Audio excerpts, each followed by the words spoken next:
3. Ya, bismillahirrahmanirrahim. Assalamualaikum warahmatullahi wabarakatuh. Jumpa lagi dengan Libel Podcast. Dan hari ini kita sudah kedatangan tamu istimewa, yaitu dari Epi Purnama. Bukan Epi Purnama, Pak. Epi Rahayu. Astagfirullahaladzim. Ya, biarin nanti ada tukang edit. Jadi Epi Rahayu ya. Iya. Dan saya mengenal Anda itu ketika Anda presentasi waktu itu project based learning tentang STAR belajar ya, Iya. aplikasi. Dan waktu itu saya sangat apresiasi dan baru menemukan sebuah project yang berbasis teknologi informasi, kemudian itu dikembangkan oleh siswa. Nah ini ide-idenya itu dari mana tuh sehingga muncul ingin buat aplikasi, padahal itu sulit ya bagi orang awam itu. Oke. Mungkin dari awal dulu ya Pak, kenapa kita bikin aplikasi. Pada saat itu aku bahas project learning-nya. Jadi pada saat itu kan udah dikasih nih, kalau misalnya kata Tuan PJBL itu harus mencakup 7 mata pelajaran. Nah tentunya di situ aku berpikir dong, apa aja, kita harus buat project yang mencakup 7 mata pelajaran itu. Nah waktu itu kan aku di kelompok itu didawat sebagai ketua ya Pak, kebetulan. Nah sini aku juga harus bantu dong arahin teman-temannya. Akhirnya aku waktu berpikir, cari inspirasi juga. Akhirnya dapatlah inspirasi, kenapa sih nggak aplikasi aja? Karena kan kalau misalnya aplikasi belajar itu bisa mencakup ke 7 mata pelajaran. Jadi akhirnya kami memutuskan buat aplikasi. Belajar itu. Tapi aplikasi itu kan untuk memutuskan bikin aplikasi itu pasti kamu sudah mengukur diri dong bahwa kompetensinya pasti ada. Memang itu udah ada? Iya, jadi pas waktu itu kan udah ada nih Pak idenya. Nah akhirnya setelah ada ide, aku cari-cari di Google sama di YouTube gimana sih cara buat aplikasi tanpa coding. Karena setahu aku kan kalau misalnya buat aplikasi itu kebanyakan emang harus pakai coding. Yeah. Nah akhirnya ternyata ada, dan akhirnya kita coba realisasiin dan ternyata bisa. Dan sebelumnya Anda belum pernah melakukan? Belum. Jadi hanya ide itu muncul langsung dijawab dengan searching Iya. aja? Terus abis searching, aku coba praktekin aplikasi sederhana aja. Gimana sih bisa nggak ya gitu diklik apa enggaknya? Ternyata bisa, dan akhirnya coba dulu buat rancangannya. Baru aku bilang ke teman kelompok, yuk kita bikin aplikasi gitu. Oke, dari membuat aplikasi itu tadi kan ada orang yang bikin desainnya dulu, Iya. ada yang tekniknya. Iya. Nah tadi saya tanyakan yang mana yang paling berat tuh, bikin desainnya atau tekniknya? Tekniknya Pak. Jadi kalau misalnya desain Pak, kalau misalnya menurut aku semua orang juga hampir bisa, karena kan aku kan berlima.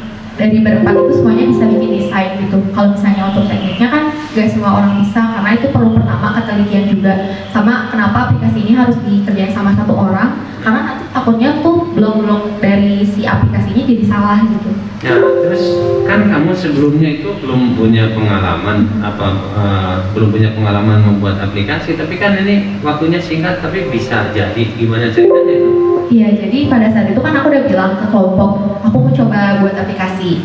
Nah, terus akhirnya aku coba realisasiin aja Pak sendiri gitu, coba-coba. Karena kan di YouTube juga ada dikasih tutorialnya, meskipun emang gak terlalu detail. Tapi kalau misalnya udah terbiasa, karena waktu itu aku nyoba trial tuh kalau nggak salah sekitar 3 jam gitu Pak, nyoba. Kalau misalnya ini diklik ini gimana bloknya, kalau misalnya ini kesini bloknya kayak gimana, dan itu ternyata bisa. Jadi aku bisa realisasiin sendiri gitu Pak. Tapi ini keputusan yang berani juga ya, bikin Iya, Pak, aplikasi berani dengan pengalaman yang belum dimiliki. Iya. Gitu kan? Iya, makanya sempat diraguin juga sama teman-teman, bahkan sama koordinatornya juga. Dia coba katanya dicari dulu alternatifnya selain aplikasi, karena kan maksudnya aplikasi emang berat. Aku juga dari awal tahu kalau ini berat, cuman kayak aku pengen nyoba gitu, pengen sesuatu yang beda aja gitu.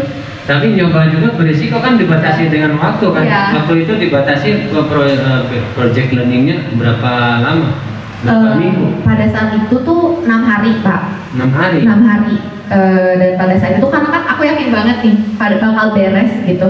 Dan emang pada saat itu bener Pak, berjalan 5 hari, cuman udah beres. Cuman memang nggak di luar rencana, di luar ekspektasi, ternyata nggak bisa gitu. Untungnya pada saat itu masih ada nih 3 hari sebelum aku laporan ke koordinator PJBL-nya buat aplikasinya, dan ternyata alhamdulillah bisa, walaupun memang harus maraton buat ngerjainnya. Iya, dan kamu tidak tidur berapa malam ngerjain itu? 3 hari 3 malam. Subhanallah, 3 hari 3 malam nggak tidur. Iya.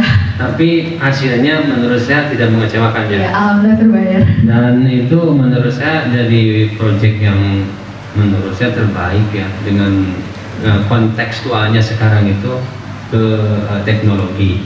Nah sekarang kaitan dengan itu udah sukses ya kemarin ya, dan saya pasti nilainya 100 itu ya. Makasih Pak. Ya, kemudian Evi sekarang alhamdulillah diterima SNMPTN di ITB ya. Jurusan apa? Sekolah Ilmu Teknologi Hayati, program rekayasa Pak. Program rekayasa. Nah, ini tanya juga saya nih. Saya nggak ngerti juga ya. Kenapa Anda pilih jurusan itu? Jadi gini, kan Pak, aku tuh tinggal di daerah Parongpong, otomatis KBB itu banyak banget nih Pak pertanian ya. Nah, jurusan di rekayasa hayati itu kebetulan banyak banget yang kaitannya sama pertanian. Terus aku mikir nih, kayaknya aku sebagai anak daerah harus dong punya kontribusi buat membangun daerah aku. Ya, kalau menurut aku dengan cara aku masuk SIPH, aku bakal nanti ke depannya sama mungkin 4 tahun sampai 5 tahun ke depan aku punya mimpi buat bisa bangun daerah aku, karena banyak banget kayak petani itu kayak kurang efektif gitu loh Pak. Makanya aku pengen masuk jurusan ini supaya nanti hasil pertaniannya lebih melimpah lagi, apalagi kan lahannya tuh banyak banget tersedia tapi kayak sia-sia gitu Pak, aku lihat di sekitar aku gitu. Jadi nanti ke jurusan yang Anda akan masuki ini nantinya apa konkretnya itu untuk prakteknya gitu? Jadi membuat pupuk atau apa? Enggak, jadi kalau misalnya rekayasa hayati itu kayak merekayasa gitu Pak tumbuhan. Jadi misalnya ada benih, terus kayak nanti direkayasa nih supaya hasilnya lebih unggul gitu sih Pak. Iya, jadi merekayasa tumbuhan gitu sih. Merekayasa tumbuhan. Berarti Anda misalkan kalau sekarang jagung ya, yang biasanya tumbuhnya hanya 2 batang menjadi 4 batang, iya gitu. Kemudian apa itu padi ya. Biasanya panennya hanya setahun 2 kali jadi 4 kali gitu. Iya gitu. Oke, jadi itu latar belakangnya dari lingkungan Anda yang menginspirasinya ya. Dan ini sudah mendekati Anda masuk ke ITB itu sudah di sana ya. Lalu bagaimana tuh dengan teknologi yang sudah Anda miliki itu, dasarnya kemarin yang sudah kan nggak ngait mungkin dengan rekayasa teknologi yang Anda kembangkan aplikasi? Kalau misalnya itu emang maksudnya nggak terkait, cuman karena kan aku tuh milih jurusan sebelum ada project listening itu Pak, jadi finalisasi SNPTN sebelum PJBL. Jadi kalau misalnya untuk itu memang nggak terkait, tapi kalau misalnya itu kan teknologi kita bisa belajar dari mana aja. Ini juga buktinya kan, maksudnya nggak perlu belajar dari langsung ininya, kita bisa gitu. Jadi mungkin nanti bakal dikembangin lagi sih Pak. Oke, jadi terus Anda ini berapa bersaudara? Aku anak tunggal. Oh, anak tunggal. Ibu masih ada? Ada, alhamdulillah. Ayah? Udah meninggal qadarullah. Almarhum. Dan Anda termasuk anak yatim ya? Iya. Bagaimana pembiayaannya? Pembiayaan sejauh ini alhamdulillah sih Pak. Walaupun maksudnya gak tergolong yang atas banget, tapi alhamdulillah masih tercukupi. Ada gitu ya? Ada. Dari orang tua? Dari mama. Dari mama? Ya. Subhanallah. Mama bekerja? Petani. Oh, punya lahan juga? Alhamdulillah. Oh iya, jadi memang Anda akan mengabdikan diri untuk ibu Anda ya? Insya Allah. Dan itu sangat mulia sekali cita-cita itu. Dan memang Indonesia membutuhkan anak-anak yang punya visi, larinya ke konteks di mana dia tinggal. Dan itu harus betul-betul jaga loh komitmen itu kamu. Jangan nanti kalau sudah sukses kerjanya di bank. Iya Pak, enggak. Ya, jangan ya. Kamu kerjanya di rekayasa, layarnya kerja di bank gitu. Jadi harus ke situ dan mengabdikan diri untuk ibu kamu. Oke, kemudian ada satu hal yang ingin Bapak tanyakan kepada Anda itu terkait dengan spiritual. Spiritualnya nih. Di sekolah kan ada program 5 waktu, full time ya, kemudian ada duha, 12 rakaat. Ini menurut kamu ini bagaimana pendapatnya? Kalau menurut saya sih bagus ya program yang ini religius banget soalnya Pak, karena kalau misalnya kita usaha aja tanpa ada hubungan sama yang di atas itu kayak percuma kalau menurut saya. karena dengan adanya religius kayak sholat duha, misalnya baca Quran, baca awalnya, itu kayak nambah kekuatan aja Pak. Aku juga kayak selalu ini, misalnya nih SNMPTN gitu, mama tuh selalu nyaranin kalau misalnya juga dibantu sama jalur langit gitu, biasanya orang yang punya jalur langit gitu. Langit, ya. Iya, jadi maksud jalur langit tuh kayak kalau misalnya ibadahnya tuh nggak wajib aja gitu, jadi coba juga ditambah sama sunnahnya gitu. Oke, jadi menurut Anda kalau sekolah memprogramkan itu sangat bagus atau disarankan sekali atau bagaimana? Iya Pak, disarankan sekali karena kalau misalnya usaha kan kita udah nih usahanya mungkin secara akademik belajar dan tugas ulangannya kayak gitu. Tapi kalau misalnya tanpa ada hubungan sama yang di atas, kalau menurut aku percuma gitu. Makanya kalau misalnya bisa itu dibarengin keduanya, jadi biar balance aja gitu Pak. Karena itu ngebantu banget adanya kekuatan spiritual tuh menurut aku agama itu benar-benar ngebantu banget sih Pak. Jadi nambah kekuatan aja gitu kalau misalnya di saat kita nih lagi down atau lagi ngerasa stres banget, terus kalau misalnya oh kita ada Allah, jadi tenang aja gitu Pak ngerasanya. Nah selama ini secara pribadi kamu merasakan sekali itu adanya bantuan-bantuan pertolongan. Iya, pokoknya aku selalu nanemin sama diri aku kalau misalnya setiap apapun yang terjadi sama aku, oh berarti itu udah takdir Allah yang terbaik bagi kita. Walaupun emang pada awalnya sih aku kadang kalau misalnya ada nerima takdir yang emang kurang ini sama aku kadang suka ngegerutu dulu gitu. Tapi lama-kelamaan kesini makin sadar, oh kenapa sih gitu harus ngegerutu dulu gitu. Padahal kan itu tuh benar-benar baik gitu buat kita. Oke, terus duhanya rutin udah? Alhamdulillah. Setiap hari ya? Iya. Karena hasil survei tadi anak-anak yang lolos SNMPTN itu semuanya full time 5 waktu dan duhanya full time. Tapi rakaatnya berapa nih ngomong-ngomong? Jujur Pak, aku masih belum 12. Oh gitu? Iya. Berapa tuh biasanya kemampuan? Kadang 4 atau 6. Oh 4-6. Iya. Luar biasa nih, 4-6 aja udah masuk ITB ya. Apalagi 12 nanti langsung lulus gitu. Ya tapi kira-kira Pak hambatan apa ketika kok nggak sampai 12 ya? Karena programnya kan 12 ya. Oh iya, kalau misalnya 12 aku tuh sering les Pak. Jadi les, kalau misalnya les itu sekarang kan selama 4 bulan ini lesnya pagi-pagi Pak. Oh, jadi, les di luar? Iya, les di pelajaran? Iya, les di luar tuh kadang-kadang di lembaga les di luar ya? Enggak, ada yang di lembaga les juga, ada yang di aplikasi juga lewat Zoom gitu. Jadi itu kan kadang-kadang tuh pagi-pagi Pak jadwalnya, jadi suka bentrok gitu. Kadang-kadang misalnya dari jam 8 sampai jam 11, jadi nggak bisa ini gitu. Kadang-kadang nyempetinnya 4 sampai 6 gitu. Jam berapa kamu duha biasanya? Aku biasanya pagi-pagi sih Pak. Jam berapa? Jam 8 atau kan jam setengah 8 juga suka. Kalau les jam berapa? Les jam 8. Kan duha mulainya jam berapa biasanya? Jam 7.30. Kenapa biasanya aku abis sholat subuh suka tidur lagi. Jadi suka kesiangan bangetnya. Oke ya. Tapi jadi bukan tidak ada waktu dong ya? Iya, mungkin masih belum mengusahakan mungkin. Kalau saya kita mengusahakan. Ya iya dong. Iya. Kamu aja nggak punya pengalaman bikin aplikasi, 3 hari bisa selesai kok. Iya. Jadi tergantung kepada usaha ya. Iya. Jadi apapun ini pelajaran bagi kita semua ya. Jadi apa yang kita targetkan itu yang kita niatkan dan kita usahakan. Iya. Kamu percaya enggak kalau misalkan lebih sering mendekati Allah, berarti kita akan lebih sukses di dunia dan di akhirat? Setuju enggak? Iya Pak, percaya. Tapi kalau menurut aku dekat ke Allahnya harus tergantung niatnya juga sih Pak. Apa tuh niatnya? Kalau misalnya emang niatnya benar-benar karena nggak mengharap, kalau bagi aku kalau misalnya niat ke Allahnya lebih dekat ke Allahnya karena nggak mengharapkan sesuatu, itu pasti bakalan ada gitu buat kita. Tapi kalau misalnya biasanya kalau kita aku nih pengen ini gitu dengan ini, misalnya aku pengen sholat duha karena aku pengen ini, kalau misalnya kayak gitu ya, kalau pengalaman aku ya Pak, tapi nggak tahu alam itu kadang-kadang malah suka jadi nggak ini kok, malah kecewa. Makanya kalau misalnya aku ya udah gitu, kalau misalnya pengen deket ke Allah dengan cara sholat aja gitu, tapi tanpa aku mengharapkan sesuatu, billahi ta'ala aja. Dan gitu sih Pak. Iya, memang yang membuat kecewa itu kalau kita ada keinginan. Iya. Dan tetapi sangat tidak mungkin kalau manusia tidak punya keinginan. Iya. Dan nah ini cara saja bagaimana kita memotivasi diri kita macam-macam. Ada juga orang yang memotivasinya dengan membuat target sesuatu. Tapi target itu tentu akan diuji. Ya.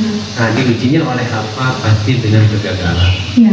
Nah, orang-orang yang optimis dan selalu berharap kepada Allah, walaupun diuji dengan kegagalan, dia akan tetap bangkit. Ya. Ini sebetulnya itu metode saja ya. Mau berharap ataupun tidak, itu sebetulnya hanya metode atau cara. Yang kuncinya adalah kita tidak boleh putus asa. Ya. Oke, sekarang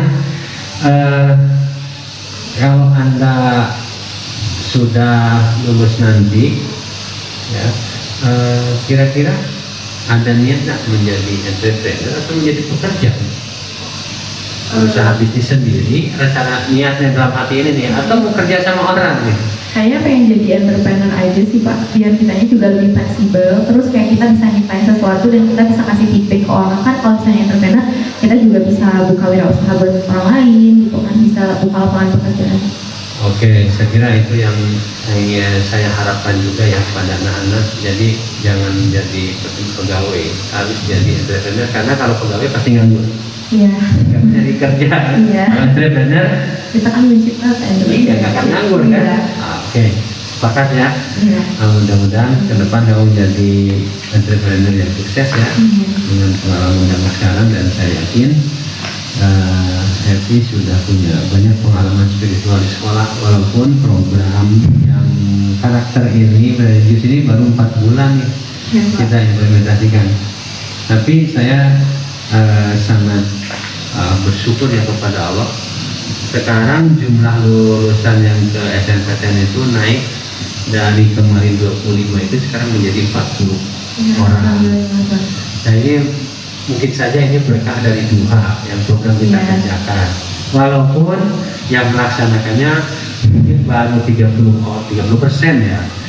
Nah, saya terakhir nih ingin nanya juga, gimana tanggapan orang tua ketika ada program-program religius itu, ada project based learning dan sebagainya, gimana orang tua memandangnya? Kalau misalnya tanggapan dari orang tua aku sih Pak, ngedukung banget. Jadi malah lebih ngedorong gitu. Misalnya kan aku yang kadang ibadah suka, misalnya sholat pagi telat, kadang suka telat ya, misalnya nggak pas ada waktu, mama tuh pasti langsung bawel banget gitu. Ayo gitu, sholat gitu, karena yang nolong itu kan ibadah. Oke. Terus di rumah juga budaya sholat duha memang udah terjadi. Iya, karena kan Mama juga. iya, karena kan mama juga emang harus kata Allah, kalau misalnya kamu mau ditolong sama Allah, coba deh sholat gitu. Tapi sebelum ada program sholat duha berjalan di rumah. Iya. Oh, sudah ada ya. Alhamdulillah. Dan di duha, di program duha itu berarti udah biasa aja gitu ya. Iya. Oh gitu. Dan mama menjadi teladanan. Iya, malah mama yang lebih nyokok gitu. Kadang kan aku suka, mama bentar gitu kan, namanya juga ini apa aja. Kadang-kadang ayo gitu. Mama yang malah jadi semangat. Ya, berarti saya benar apa yang saya katakan tadi ya, bahwa suksesnya anak-anak itu tentu ada ibu-ibunya yang sukses di belakangnya ya. Iya. Oke. Dan itu Happy, terima kasih atas kehadirannya di sini ya. Iya. Dan salam buat keluarga di rumah, dan tetap menjadi anak yang baik dan berprestasi. Amin. Dan satu lagi Bapak ingin nyampein, jangan lupa ada program tadi yang belum disampaikan. Sedekahnya tiap hari enggak? Aku tuh Pak sedekahnya bukan lewat Nation Pay karena di iOS udah bisa. Jadi di Oh gitu. Jadi nggak pakai aplikasi. ya, karena di HP aku nggak bisa di. Oh gitu. Iya. Oke. Terus ada satu program lagi yaitu investasi saham. Iya. Ini bagaimana menurut pandangmu? Ya bagus sih Pak kalau misalnya untuk kedepannya, tapi kalau misalnya untuk aku, karena aku emang belum tahu ilmunya, jadi kayak aku juga agak ragu gitu Pak buat gabungnya. Oke. Tapi kalau kemarin aplikasi 3 hari bisa jadi, kenapa investor Anda bisa angkat tangan begini gitu? Enggak Pak, soalnya aku lihat tuh kan banyak banget kasus, kayak maksudnya bukannya itu ya Pak, banyak banget yang kayak kalau misalnya ini jadi malah kitanya rugi juga, makanya aku bentar dulu deh, soalnya ini kan kaitannya sama uang, terus kan aku juga belum punya uang kan, maksudnya aku belum punya penghasilan sendiri, jadi masih pakai orang tua, jadi masih agak khawatir sih Pak kalau aku. Nah ini gini kan, ini targetnya juga bukan ini nabung. Yang biasanya kamu nabung di mana? Bukan nabung enggak? Iya, karena rugi Pak. Nabung kan riba. Nah, inilah FP yang harus literate. Karena tentang uang moneter ini sekarang sudah berbasis digital, sudah migrasi ke digital. Ada cryptocurrency, ada macam-macam terus berkembang. Kalau ini tidak dididik, karena kamu nanti akan jadi seorang entrepreneur, harus ngerti ini. Dan Anda tahu, saya sampaikan di sini, para investor terbaik di dunia itu seperti Warren Buffett, kemudian ada Lo Feng Hong di Indonesia, menyarankan untuk nabung itu semudah mungkin, karena investasi itu dalam jangka panjang. Jadi saya dalam ini agak sedikit kecewa dikit nih sama kamu. Kenapa aplikasi yang begitu ribet dan gak kepikiran sama saya, kok kamu bisa jelasin, tapi kok investasi saham kamu give up gitu, seolah-olah nggak mau tahu. Kalau udah nggak mau tahu, kamu nggak cari ilmunya. Enggak Pak, bukannya nggak mau tahu, tapi untuk saat ini aku belum belajar itu, jadi makanya aku belum bisa gabung mas aku gitu Pak. No, tapi ini kan project ya, ini program. Jadi kalau project atau program ini kan sekolah. Nah, sekolah itu punya target dan sekolah itu punya planning. Artinya pengen anak-anak itu mengetahui lebih awal, karena ini ke depan akan sangat dibutuhkan. Itu jadi kita di sekolah ini bukan iseng-isengan gitu ya. Jadi oke, terjun aja dulu. Oh, ini nggak perlu ada uang kok. Ini hanya perlu Anda pahami dulu, kemudian praktekin dulu, lalu kamu kalaupun itu kamu takut kehilangan uang, pakailah uang-uang yang receh, hanya untuk melihat bagaimana logika nalar algoritmanya itu ketemu gitu. Hanya gitu aja. Setelah itu kalau kamu dapat insight-nya, oke lanjut. Kalau enggak, ya kamu boleh pending, tapi jangan ketinggalan langkah gitu. Iya Pak, pasti Pak nanti juga bakal dibikin lagi karena udah zaman sekarang, karena lagi musim banget. Pasti dong Pak, cuma untuk saat ini memang belum. Oke, jadi saya nggak bisa maksa Anda ya. Tapi tugas guru itu, karena tadi kalau ada sesuatu yang baik itu seolah-olah guru seperti maksa gitu. Tapi memang kita kalau ada yang baik itu dalam agama itu kalau ada sesuatu yang baik kita tidak boleh lama-lama, harus langsung sikat eksekusi saat itu juga. Dan ini saya pesan, kalau Anda seorang entrepreneur, maka rumusnya adalah kamu harus berani mengambil risiko, terus jangan takut gagal. Itu. Jadi dan jangan menanti-nanti ketika peluang itu ada, gitu. Nah itu yang saya sampaikan. Jadi kali ini saya berharap Pak Anda itu apapun yang berbasis digital itu silakan Anda pelajari. Dan pasti itu kalau kita tahu pelajari dulu itu ilmunya, dan pasti resikonya tidak akan kecil gitu. Jadi orang yang menganggap hidup ini berisiko besar karena pengetahuannya mungkin tidak punya. Tapi kalau orang yang sudah berilmu pasti hidup ini resikonya kecil karena mungkin dia ilmunya ada. Oke, sekarang harapan Evi terakhir nih kepada sekolah, apa yang kurangnya nih supaya jadi masukan buat kita semua ke depan. Yang harus dikembangkan tuh apa tuh Pak? Harus gini. Pokoknya aja. Harapannya buat sekolah sih, buat kedepannya semoga semakin bagus program sekolahnya, terutama untuk program akademiknya semakin bagus lagi. Karena kan maksudnya di SMA itu buat nyiapin anak-anak buat ke PTN juga. Semoga lebih ditingkatin lagi, kayak mulai dari kualitas belajarnya, proses belajarnya, jangan sampai lalai lah maksudnya dalam belajarnya, supaya nanti bagus juga gitu Pak pas akhirnya. Banyak juga yang terima di perguruan tinggi karena dari proses belajar selama di SMA-nya itu baik, pasti nanti juga akhirnya bagus belajar. Dan kita sekarang itu jadi sekolah penggerak yang mungkin karena Anda keluar mungkin akan menikmati programnya, tapi itu Anda satu-satunya akan menikmati program itu project based learning, itu program sekolah merdeka belajar itu. Dan kemudian kemarin kamu sempat menerima soal-soal di kader tinggi, ada yang beda nggak? Dari guru ngasih soal-soalnya beda? Iya, AKM kan yang iya itu luar biasa banget sih Pak, karena kan kita harus berpikir dulu, nggak langsung ngerjain soal kayak biasanya. Dan guru-guru sudah ke sana? Iya, soal-soalnya? Sudah. Oke, berarti itu sudah masuk ke program Merdeka Belajar. Jadi kita start lebih duluan, Ya. walaupun nanti kita launchingnya di bulan Juli ya. Masya Tapi kita Allah. sudah tadi ke sini. Jadi 2 proyek itu, pembelajaran high order thinking skill, kemudian project based learning itu kita sudah berikan. Itu saja mungkin. Evi, terima kasih. Evi itu namanya Rahayu Pak. Evi Rahayu. Ya, Evi Rahayu. Ternyata kita satu kampung ya. Saya Iya, di Pak. Bandung Barat ya, saya di Iya. Lembang, di Pojok, dan ada di Parongpong. Iya. Ya, mudah-mudahan kamu tetap sukses ya, Amin. sehat, dan tadi cita-cita muliamu tadi itu mengabdi kepada ibu yang petani. Mudah-mudahan kamu menjadi petani sukses di masa depan. Amin. Baik para pemirsa Rebel YouTube, demikian diskusi dialog saya dengan Evi Rahayu, dan beliau sekarang sudah sukses membuat aplikasi, dan dia juga mendapatkan anugerah dari Allah Subhanahu wa taala, diterima di ITB sesuai dengan kehendak jurusannya, dan kita doakan sama-sama mudah-mudahan beliau sukses di masa yang akan datang. Dan juga bukan anak-anak yang lain yang diterima SNMPTN, SNMPTN ataupun yang belum, yang mau bekerja juga ke Jepang, yang sekarang sedang pelatihan, mudah-mudahan kalian tetap diberi keberkahan oleh Allah Subhanahu wa taala.